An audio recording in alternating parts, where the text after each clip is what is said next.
Welcome back to the Tracy Take. I'm Tyler here with my brother Ryan, and today we're doing a live mock draft for the Super Bowl champs, Philadelphia Eagles.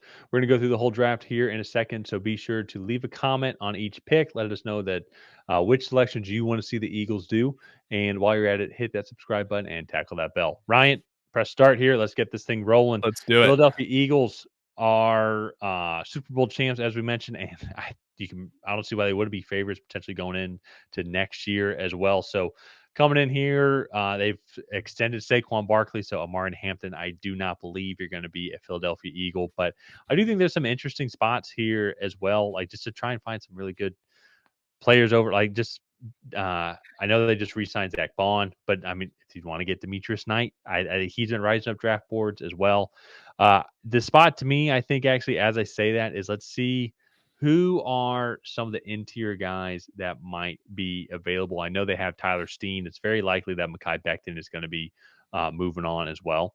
But just seeing kind of maybe that's the route that they end up going if they'd want to go Tyler Booker. It looks like Gray Zabel is off the board.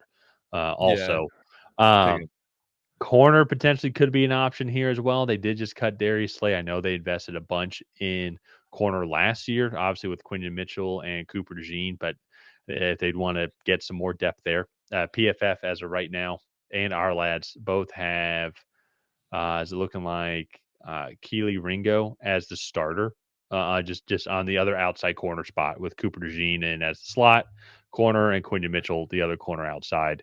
So Ryan, what are your thoughts? Where's your head at right now? So I think potentially replacing Mekhi Becton could be like a major option here.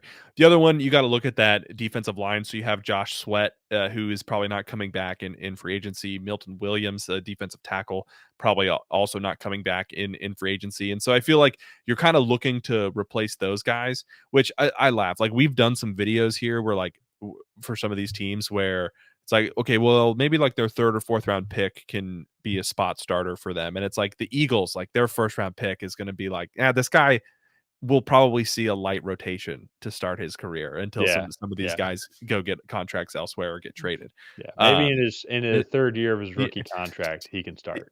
yeah, exactly. And so I feel like defensive interior would be interesting. You go look like a Shamar Turner, TJ Sanders, Omar Norman Lott would also be one. Maybe not here, maybe at 64.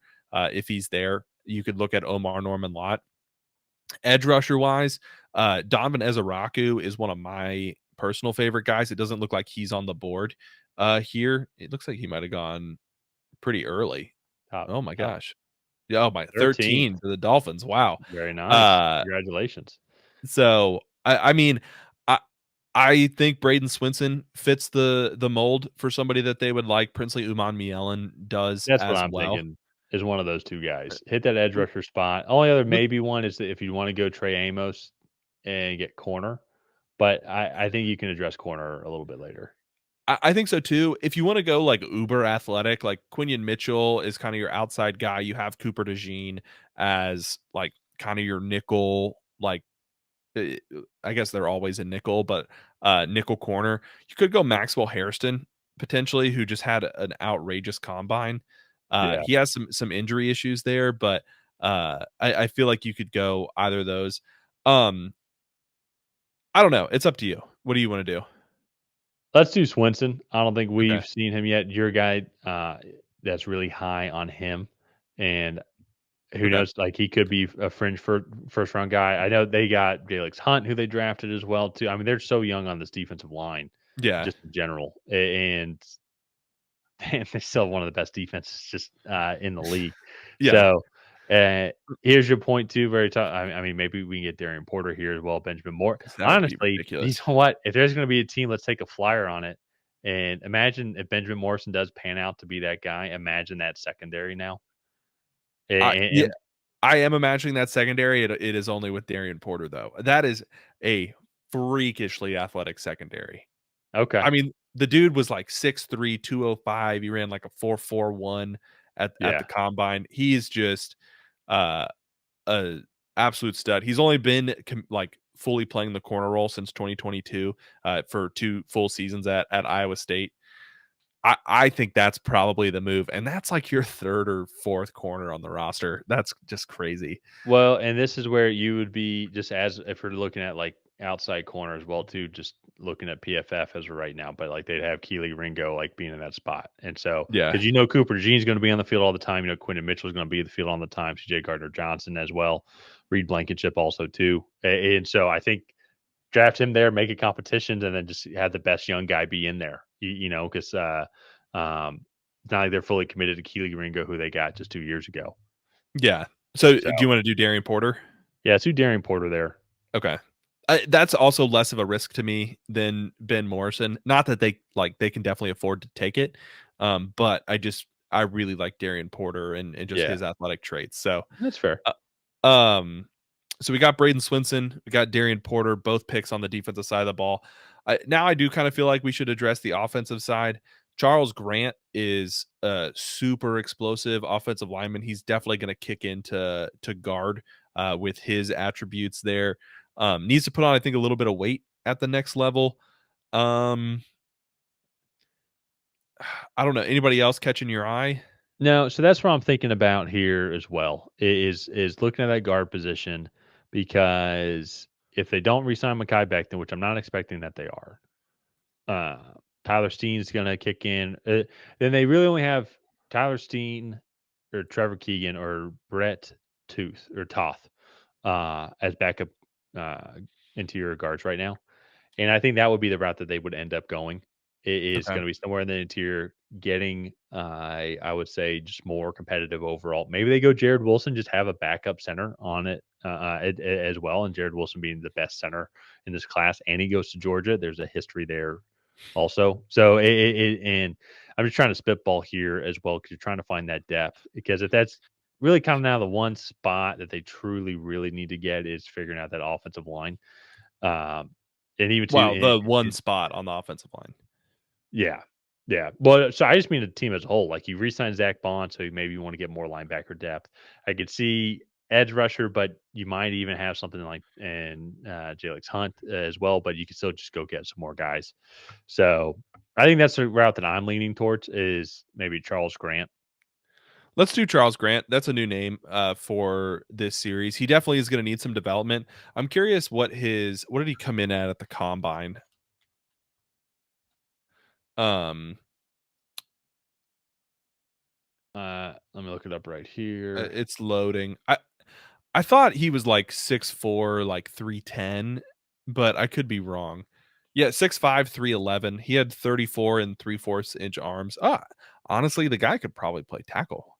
And he's a fantastic athlete, but that's neither here nor there. I think he could definitely kick into guard. He's still going to need to put on a little bit of weight at the next level.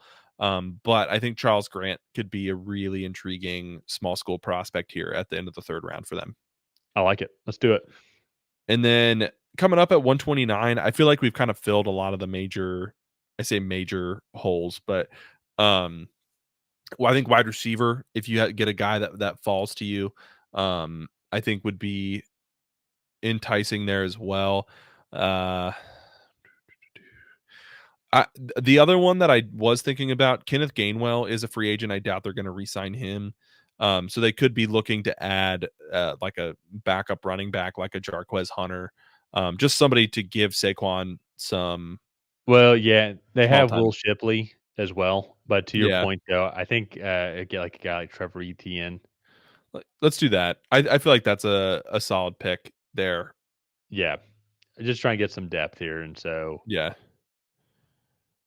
and not that they really need it, because Saquon just had one of the best seasons by a running yeah, back in NFL history. But just when he's in the 4th quarter and he's already run for 250 something yards, and the coach asks him if he wants to go break his record, he can say no. Let Trevor Etienne go get some carries. So exactly, yeah.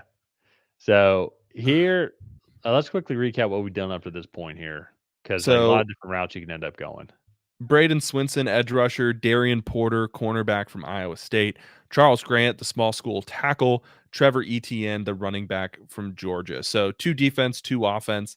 We have 3 picks left, all in the next like 7 or 8 slots. So one thing, Dallas Goddard is, I don't want to say getting older, but I do think a younger tight end, younger developmental tight end might be intriguing. He's definitely going to be much more of like the inline blocking type, which I think might fit that system in Philadelphia fairly well. Uh, Defensive interior still might be something that we want to look at just because they are probably going to lose Milton Williams. So I don't know if like a Tim Smith or a Tonka. Tim Smith might be more the Milton Williams replacement. So I could see you just getting some more defensive interior depth, just because like if something were to happen to Jordan Davis and Jalen Carter, Yeah. um, and so I would, to me though, if you're looking at the value, but you got 3 picks here over your next 7 picks. I am, if you'd want to do that, I think getting like another big boy, like more of a nose tackle, someone behind Jordan Davis would be the route that you'd want to end up going. Okay. Um, that'd be Tonka. Okay, let's do Tonka. No, sorry, he's smaller. I'm trying to remember at this point who's who. I know Zeke Biggers is big. Let's do that. Um, Let's okay. represent your You're gonna design put a yellow initial. jacket between all those Yeah, bulldogs up there. That's exactly. Yeah, yeah. that in-state rivalry. Honestly, then So let's go back to back Georgia Tech guys because I do really like Jackson Hawes. He's the best blocking tight end in this class. He I like definitely that. has a role there when they're running like some of those bigger packages. He can be a sixth, seventh offensive line or lineman on the goal line. Yeah. He's that good of a blocker. So if you want to do that, I feel like that's a good, a No, solid pick. I was thinking that also too, actually, Okay. just in general. Yeah, and Do then another sneaky spot, and this is more just a thought, is they do these types of quarterbacks. If you go and develop and everything as well, you can then maybe kind of re up and like make an investment out of it. Now, I will say 169, since it's their last pick, it's kind of early because maybe you should do this for a 7th round quarterback. But I was thinking like Kyle McCord, but and not to replace uh, Jalen Hurst or anything, uh, uh, but I think that they could be something. But that being said, it's not the 6th or 7th round because I think that's where you'd hope to yeah. like try and invest, get closer up here. But I think they've done that already. Being at 169, it's impressive that they have 7 picks all up to this point here. I think receiver is a good option for them to go to as well. I know. So I feel like we've kind of continually just done highest player on the board, but I think Isaac Tisla from Arkansas would be an intriguing option here. Going to be built a little bit more like AJ Brown, but with that being said, he had a decent Senior Bowl. He had a pretty good workout at the combine. I feel like he could be just a good depth wide receiver at this point. I am still like kind of thinking AJ Brown has a couple years left with the Eagles. There's already been a lot of rumors, and I know they're just rumors, but that he'll be traded. They will eventually get to a point where they can't afford to keep paying him money. So you do, I think, need to start to maybe look into some inexpensive options to replace him. Maybe you strike gold with one of these late round wide receivers. I only for a couple reasons. One, Isaac Tesla built similar 6'4", 220, but then also that's just a name we haven't done yet in this Yeah, series. that works. So, Last one, all last one of right. the series too, actually. So Yeah, that is the last pick. But this is a been a fun series as well to kind of do it live, kind of even get the full experience of like, no, we want this player always off the board as of right now. And for a team yeah, like Philadelphia, it's very interesting because they do have a couple of starters they need to replace, but not it's not super they're not the superstars on that side of the ball. Like losing Josh Sweat isn't the worst thing in the world because the yeah, superstars on that side of the ball is Jalen Carter, Jordan Davis, and the secondary guys as well. Mehki Becton, if he moves on, you can replace him at right guard. He had an amazing season, very impressive, good bounce back. Because also the dude too is only like 24 years old, and he's been in the league for 4 years now. So, yeah, uh, but they can replace him at right guard pretty easily. They're not the superstar. So that's what's very fascinating about this team. They're so young.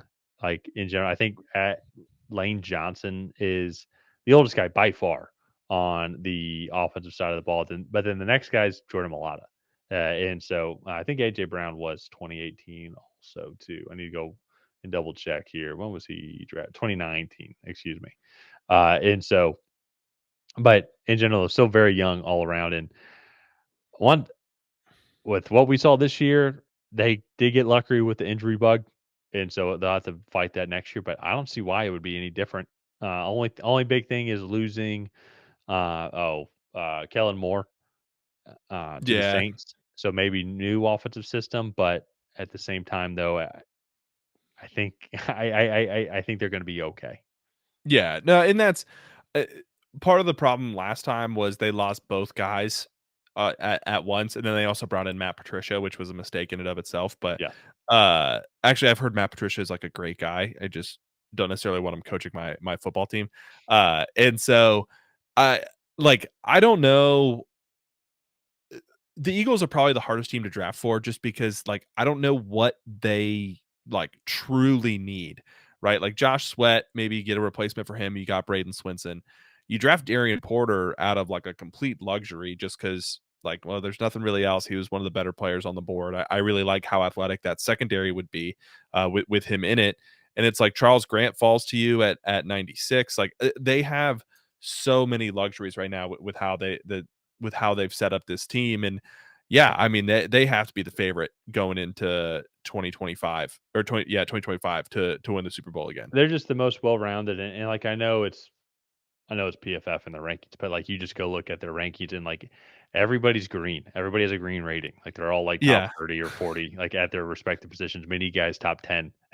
And so Yeah. I know that was this year. That makes sense why they won the Super Bowl. They need to replicate it for next year. But it's like, yeah, it's like they're just really good. Y- Yeah, yeah. And Howie Roseman is he should be number 1, I think, on the GM list if PFF were to ever do one there. So, Hall of, he's getting the Hall of Famer status now oh, after what he's done. yeah. I mean, you think so what is that? They've been to 3 Super Bowls in 7 years, 8 years. They've won 2 and he's been the GM for all of it. I mean, he's put together some amazing rosters. They're one of the better drafting teams in the league right now.